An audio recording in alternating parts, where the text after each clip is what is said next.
नमस्कार। Minerva weekly news में आपका स्वागत है। इस सप्ताह की ज़रूरी खबरों की शुरुआत करते हैं S-400 मिसाइल रक्षा प्रणाली से।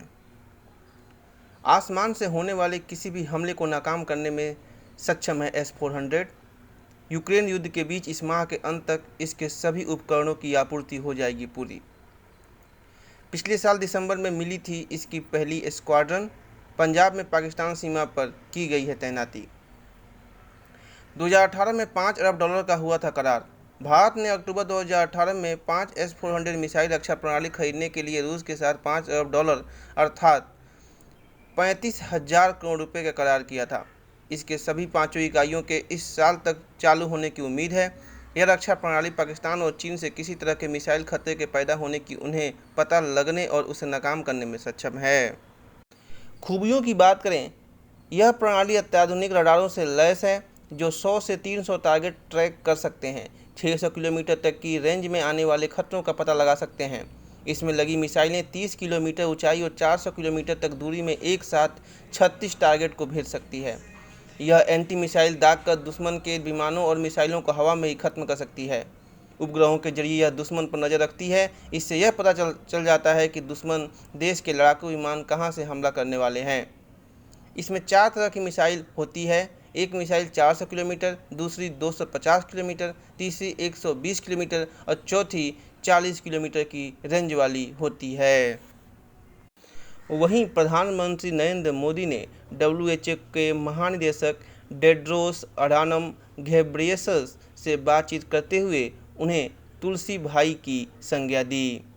भारतीय संस्कृति में तुलसी की पूजा की जाती है। दिवाली के आसपास तुलसी विवाह की भी परंपरा है और गुजराती के लिए भाई उपनाम अनिवार्य है। डॉक्टर टेड्रोस को तुलसी भाई नाम देकर प्रधानमंत्री मोदी बहुत खुश दिखे। उन्होंने गुजरात के प्रति उनके लगाव पर भी प्रसन्नता जताई। गुजराती में बोलने के WHO प्रमुख के प्रयास और भारतीय शिक्षकों के प्रति स्नेह का भी उन्होंने जिक्र किया। वहीं प्रधानमंत्री नरेंद्र मोदी ने वैश्विक द्वंद्व के बीच भारत शांति के लिए काम कर रहा है। प्रधानमंत्री नरेंद्र मोदी ने कहा, गुरु तेज बहादुर के 400वें प्रकाश पर्व को समर्पित कार्यक्रम के समापन समारोह में घुटने के बल बैठकर प्रार्थना भी की। प्रधानमंत्री नरेंद्र मोदी ने कहा कि देश पूरी निष्ठा के साथ गुरुओं के आदर्शों पर आगे बढ़ रहा है। वहीं गुरु तेग बहादुर जी के सम्मान में डाक टिकट और सिक्का भी जारी किया और कहा, सिख गुरुओं के आशीर्वाद से देश गौरव के शिखर पर पहुंचेगा। केंद्रीय रक्षा मंत्री राजनाथ सिंह ने अमेरिका की धरती से नाम लिए बिना चीन को दिया कड़ा संदेश। कहा, हमें छेड़ा तो छोड़ेंगे नहीं। अमेरिका को भी परोक्ष संदेश, भारत का जीरो सम गेम कूटनीति में भरोसा नहीं। अमेरिका की धरती से चीन को कड़ा संदेश देते हुए रक्षा मंत्री राजनाथ सिंह ने शुक्रवार को कहा कि भारत को अगर कोई छेड़ेगा तो भारत उसे छोड़ेगा नहीं। साथ ही उन्होंने जोर देकर कहा कि प्रधानमंत्री नरेंद्र मोदी के नेतृत्व में भारत शक्तिशाली देश के रूप में उभरा है और दुनिया की शीर्ष 3 अर्थव्यवस्थाओं में शुमार होने की ओर बढ़ रहा है। वहीं प्रधानमंत्री नरेंद्र मोदी ने कहा, पारंपरिक उपचार के लिए आने वालों को दिया जाएगा आयुष वीजा। आयुष में आती हैं ये पद्धतियाँ। आयुष के तहत आयुर्वेद, योग, प्राकृतिक चिकित्सा, यूनानी, सिद्ध और होम्योपैथी को रखा गया है। इन वैकल्पिक चिकित्सा पद्धतियों के लिए भारत सरकार में अलग से एक मंत्रालय का गठन किया गया है। आयुष मंत्रालय का उद्देश्य वैज्ञानिक तर्क के साथ इन पारंपरिक प्रणालियों का विकास करना है। प्रधानमंत्री नरेंद्र मोदी ने बुधवार को कहा कि पारंपरिक चिकित्सा पद्धति से इलाज कराने के लिए विदेश से जो लोग भारत आना चाहेंगे उनके लिए सरकार जल्द ही आयुष वीजा शुरू करेगी। अब खबर सर्वोच्च न्यायालय से। सुप्रीम कोर्ट ने कहा कि फेरी वाले हॉकर को इस बात पर जोर देने का कोई अधिकार नहीं है कि उसे फेरी लगाने वाले स्थान पर अपने सामान और माल को रात भर रखने की अनुमति मिलनी चाहिए। फेरी वाले को नीति के मुताबिक ही बाजार में फेरी लगाने की अनुमति दी जा सकती है। जस्टिस MR शाह और जस्टिस BV नागरत्ना की पीठ ने कहा, याचिकाकर्ता जो कि सरोजनी नगर बाजार में फेरी वाला है ने हाई कोर्ट के समक्ष प्रार्थना की थी कि उसे अपना सामान और माल रात भर फेरी वाले स्थान पर रखने की अनुमति दी जाए। इस प्रार्थना को खारिज करके हाई कोर्ट ने सही किया है। वहीं एनआईए के 13वें स्थापना दिवस पर केंद्रीय गृह मंत्री अमित शाह ने कहा, आतंकियों और उनके समर्थकों का तैयार हो रहा डाटाबेस। कहा, आतंकवाद मानवाधिकारों का सबसे बड़ा उल्लंघन, इसका समूल नाश जरूरी। मादक पदार्थों, हथियार तस्करों, हवाला और बम धमाका करने वालों का भी बनेगा डाटाबेस। युवाओं को आतंकवादी गतिविधियों में शामिल होने से रोकने पर विशेष बल। आतंकवाद को मानवाधिकार उल्लंघन का सबसे बड़ा रूप बताते हुए केंद्रीय गृह मंत्री अमित शाह ने गुरुवार को कहा, आतंकवाद के खिलाफ कार्रवाई मानवाधिकारों ने विपरीत नहीं हो सकती। उन्होंने कहा, देश भर में आतंकियों व उनके समर्थकों का डाटाबेस तैयार हो रहा है। मादक पदार्थों व हथियारों की तस्करी, हवाला, नकली नोट के धंधों से जुड़े अपराधियों का डाटाबेस तैयार करने का काम भी चल रहा है। वहीं अनुभव वाले प्रोफेसरों के लिए बड़ी खबर, विश्वविद्यालयों में अनुभव के आधार पर भी होगी प्रोफेसरों की सीधी भर्ती। क्षेत्र विशेष में अनुभव के आधार पर होगा प्रोफेसर ऑफ प्रैक्टिस का चयन। यदि आप किसी भी क्षेत्र में लंबा अनुभव रखते हैं तो आने वाले दिनों में विश्वविद्यालय सहित दूसरे उच्च शिक्षा संस्थानों में आपको प्रोफेसर बनने का मौका मिल सकता है। पढ़ाई के साथ साथ छात्रों को किसी न किसी हुनर स्किल से जोड़ने की मुहिम में जुटा शिक्षा मंत्रालय जल्द ही इसे लेकर एक नई स्कीम शुरू करने में जुटा है। अब सीएजी की एक रिपोर्ट की बात करते हैं। विकास में कैसे और कहां खर्च हुए 10,000 करोड़ नहीं बता रहे विभाग। जम्मू कश्मीर में 31 मार्च 2020 तक 10,441 करोड़ रुपए की लागत के 2,205 उपयोगिता प्रमाण पत्र जमा करने में नाकाम रहा है। भारत के नियंत्रक एवं महालेखा परीक्षक सीएजी ने रिपोर्ट में इसे गंभीर वित्तीय अनियमितता बताया है। इसके लिए अधिकारियों को भी जवाबदेह बनाने के लिए कहा है। कुल लंबित उपयोगिता प्रमाण पत्रों में 86.53% 5 विभागों से संबंधित है, जिसमें पर्यटन, स्वास्थ्य, कृषि और आवास विभाग शामिल हैं। सिर दर्द से जुड़ी एक बहुत ही चिंताजनक खबर है। बिहार के 52% लोगों को होता है सिर दर्द, महिलाएं अधिक पीड़ित। एक नए शोध के मुताबिक हर साल पूरी दुनिया में 52% से अधिक लोग सिर दर्द की बीमारी से पीड़ित होते हैं। इनमें से करीब 14% लोगों को घातक माइग्रेन की शिकायत होती है। वहीं भारत दौरे पर आए ब्रिटिश पीएम बोरिस जॉनसन ने गुरुवार को बड़ोदरा के हालाल में ब्रिटिश कंपनी जेसीबी की नई यूनिट का उद्घाटन किया। इस मौके पर उन्होंने बुलडोजर की सवारी भी की। 2 दिवसीय यात्रा के पहले चरण में अहमदाबाद पहुंचे ब्रिटिश पीएम।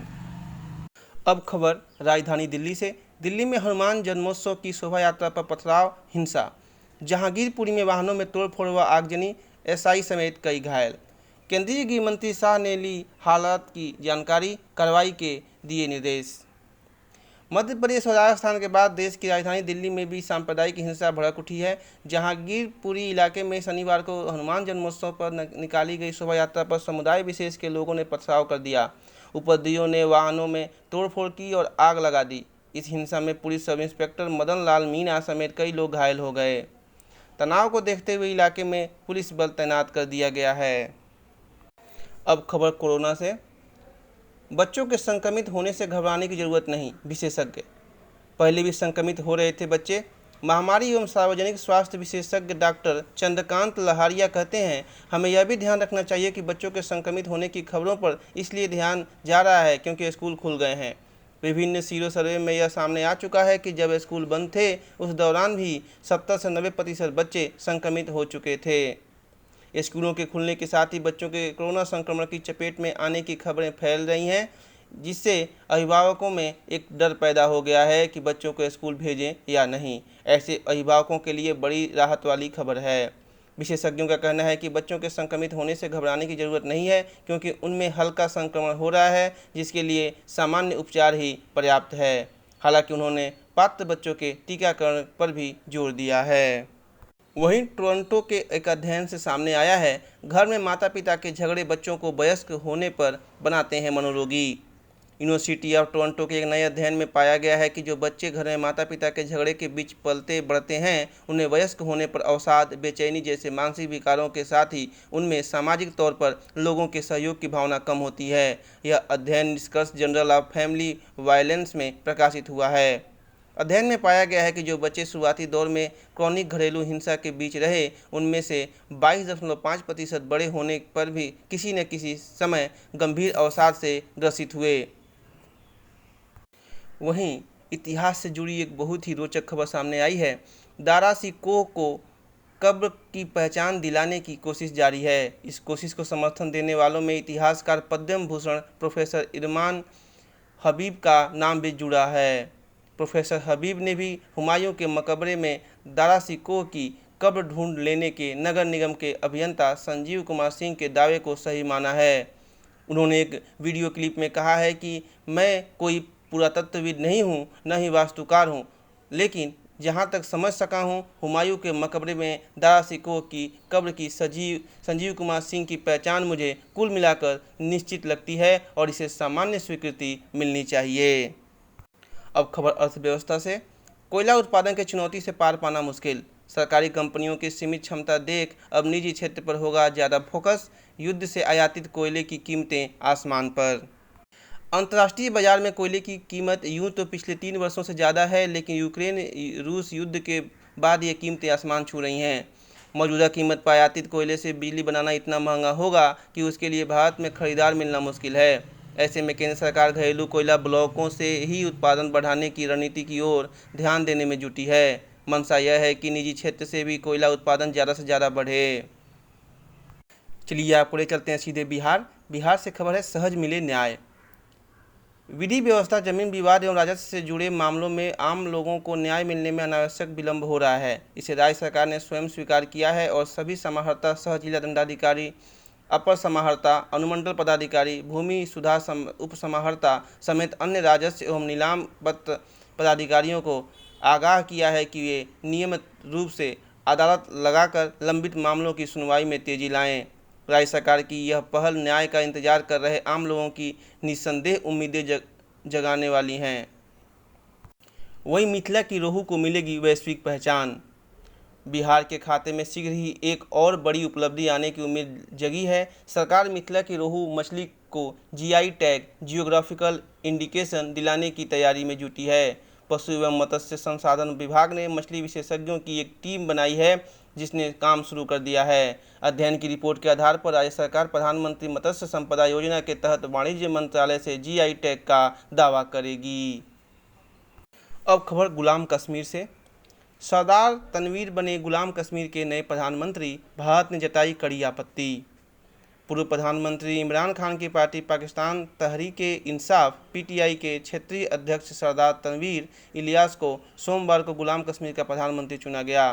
चुनाव का संयुक्त विपक्ष ने बहिष्कार किया था। इस बीच भारत ने चुनाव को खारिज करते हुए कहा, यह बनावटी अभ्यास कुछ और नहीं बल्कि पाकिस्तान द्वारा अपने अवैध कब्जे को छिपाने का प्रयास भर है। विदेश मंत्रालय के प्रवक्ता अरिंदम बागची ने कहा, पाकिस्तान का इस भारतीय क्षेत्रों पर कोई अधिकार नहीं है, उसे अवैध कब्जे वाले सभी भारतीय क्षेत्रों को खाली करना चाहिए। एनपीपीए ने मधुमेह समेत 15 दवाओं के खुदरा मूल्य तय किए। राष्ट्रीय औषधि मूल्य निर्धारण प्राधिकरण एनपीपीए ने मधुमेह समेत विभिन्न बीमारियों के इलाज में उपयोग होने वाली 15 दवाओं के खुदरा मूल्य की सीमा तय की है। एनपीपीए ने मंगलवार को जारी आदेश में कहा है कि गत 24 मार्च को हुई प्राधिकरण की 96वीं बैठक में हुए निर्णय के आधार पर औषधि कीमत नियंत्रण आदेश 2013 के तहत 15 दवाओं के खुदरा मूल्यों को निर्धारित किया गया है। प्रोजेक्ट 75 की 6 पनडुब्बियों में से अंतिम बगसीर लॉन्च। आईएनएस बगसीर से बढ़ेगी समुद्री सुरक्षा क्षमता। नौसेना में शामिल करने से पहले 1 साल तक होंगे कई प्रशिक्षण। देश की समुद्री सीमा को अभेद्य बनाने के लिए मझगांव डॉक शिप बिल्डर्स ने बुधवार को प्रोजेक्ट 75 के तहत 6 पनडुब्बियों में से अंतिम आईएनएस बगसीर का जलावतरण किया। दुश्मनों को धूल चटाने में सक्षम इस पनडुब्बी को रक्षा सचिव अजय कुमार ने लॉन्च किया। इस अवसर पर कुमार ने कहा कि पनडुब्बी को अपनी क्षमता साबित करने के लिए 1 साल से अधिक समय तक व्यापक और कठोर परीक्षणों से गुजरना होगा। अब बात करते हैं पिछले सप्ताह की कुछ जरूरी सवालों पर। शुरू करते हैं। पहला सवाल, अर्जुन पुरस्कार पाने वाले पहले निशानेबाज कौन थे? जी हाँ, सही उत्तर है भारत के पहले निशानेबाज थे कर्णी। 21 अप्रैल 1924 को निशानेबाज कर्णी सिंह का जन्म बीकानेर में हुआ था। वह महज 13 साल की उम्र में ही निशानेबाजी में दिलचस्पी लेने लगे। उन्होंने क्ले पिजन ट्रैप प्रतियोगिता में 17 वर्षों तक राष्ट्रीय चैंपियनशिप जीती। बतौर निशानेबाज 1960 से 1980 तक आयोजित 5 ओलंपिक खेलों में भाग लेने वाले भी पहले भारतीय बने। विश्व चैंपियनशिप में रजत पदक जीता। 6 सितंबर 1988 में आखिरी सांस ली। उन्हें 1961 में अर्जुन पुरस्कार पाने वाले पहले निशानेबाज का सिरमौर प्राप्त है। दूसरा सवाल, एक साथ कई लोगों को फिल्म दिखाने वाले पहले प्रोजेक्टर का प्रदर्शन कब और कहां हुआ था? 21 अप्रैल 1995 में अमेरिका में पहले फिल्म प्रोजेक्टर पैनटॉप्टिकॉन का प्रदर्शन किया गया। इसे प्रोफेसर वुडविल लैथम और उनके बेटों ने विकसित किया था। इससे एक साथ कई दर्शकों को फिल्में दिखाने में सहूलियत मिली। इससे पहले काइनेटोस्कोप से एक समय में एक ही व्यक्ति फिल्म देख सकता था। तीसरी खबर, पहली बार उत्तरी ध्रुव पर कब तिरंगा लहराया गया? 21 अप्रैल 1996 को आज ही स्क्वाड्रन लीडर संजय थापर ने MI-8 हेलीकॉप्टर से 10,000 फीट की ऊंचाई से पैराशूट के जरिए कूदकर पहली बार तिरंगा उत्तरी ध्रुव पर फहराया था। उत्तरी ध्रुव पर जहां थापर ने तिरंगा फहराया था वहां का तापमान -28 डिग्री सेल्सियस था। चौथा सवाल, कानन देवी कौन थी? प्रसिद्ध गायिका, अभिनेत्री और फिल्म निर्माता कानन देवी का जन्म 22 अप्रैल 1916 को बंगाल के हावड़ा में हुआ था। 10 साल की उम्र से ही अभिनय करना शुरू कर दिया। उन्होंने इस दौर में सिनेमा में कदम रखा जब इसे महिलाओं के लिए गलत माना जाता था। वर्ष 1937 में मुक्ति फिल्म ने खास पहचान दिलाई। 1942 में आई जवाब उनके करियर की सबसे हिट फिल्म साबित हुई। 1968 में पद्मश्री और 1976 में दादा साहब फाल्के अवार्ड से सम्मानित की गईं। 17 जुलाई 1992 को आखिरी सांस लिया। अब आज का आखिरी और रोचक सवाल, भारत के पहले भारतीय नौसेना प्रमुख कौन थे? 1958 में आज ही अर्थात 22 अप्रैल 1958 को एडमिरल रामदास कटारी भारतीय नौसेना के प्रमुख बने थे। इस पद पर आसीन होने वाले वह प्रथम भारतीय थे। उन्होंने स्टीफन कार्लिल से यह पदभार ग्रहण किया था। वह 4 जून 1962 तक नौसेना अध्यक्ष रहे। उनके पश्चात भास्कर सोमेन इस पद पर नियुक्त हुए। इसी के साथ यह साप्ताहिक कार्यक्रम न्यूज विथ क्यूज यहीं समाप्त हुआ। हरिओम।